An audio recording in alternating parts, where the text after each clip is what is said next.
السلام عليكم. वीडियो पसंद आई तो लाइक जरूर करें, शेयर करें और सब्सक्राइब करना ना भूलें।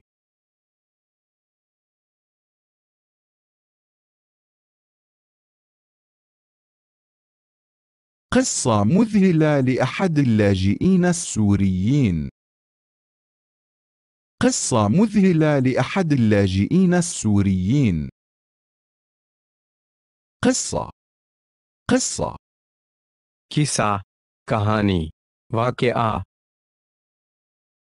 مذهلة हैरत अंगेज, لأحد एक के लिए, एक का, اللاجئين पन्नाह गुज़ीन, السوريين शामी, एक शामी पनाह गुज़ीन का हैरत अंगेज वाकया। قصة مذهلة لأحد اللاجئين السوريين. قصة مذهلة لأحد اللاجئين السوريين. يقول علي إنه قرر السفر من بيروت حيث كان يعمل وقتها لزيارة عائلته في قرية بالشمال السوري. يقول علي إنه قرر السفر من بيروت حيث كان يعمل وقتها لزيارة عائلته في قرية بالشمال السوري. يقول वह कहता है, उसका कहना है, قرر उसने फैसला किया, إنه قرر السفر उसने सफ़र करने का फैसला किया, من بيروت बैरूत से, حيث जहां كان يعمل वह काम करता था, حيث كان يعمل وقتها जहां वह उस वक्त काम करता था, زيارة मुलाकात, لزيارة मुलाकात के लिए, मिलने के लिए, عائلة خندان في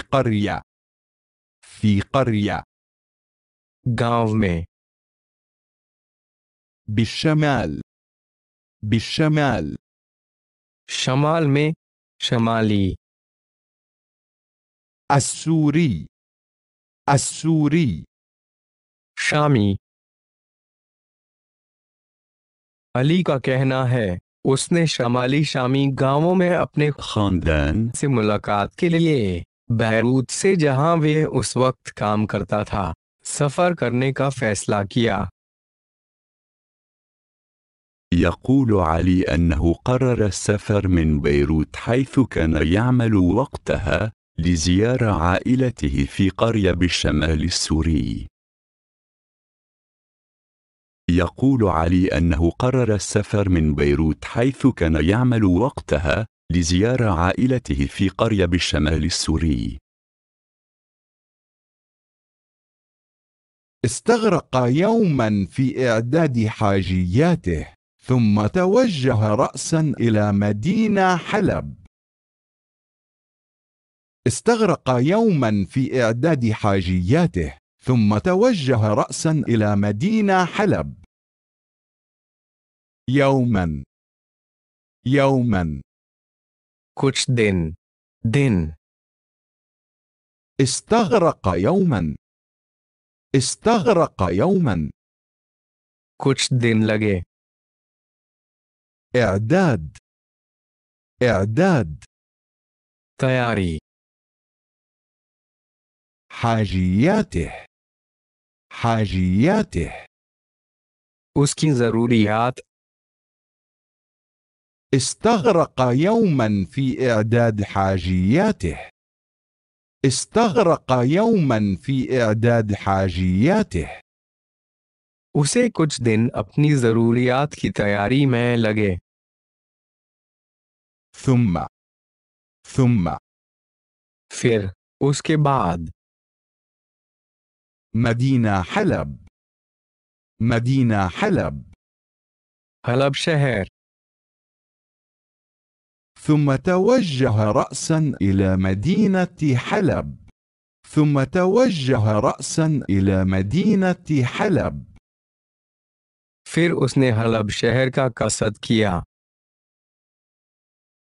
उसे कुछ दिन अपनी ज़रूरियात की तैयारी में लगे, उसके बाद उसने हलब शहर का कसद किया। استغرق يوما في إعداد حاجيته ثم توجه رأسا إلى مدينة حلب. استغرق يوما في إعداد حاجيته ثم توجه رأسا إلى مدينة حلب.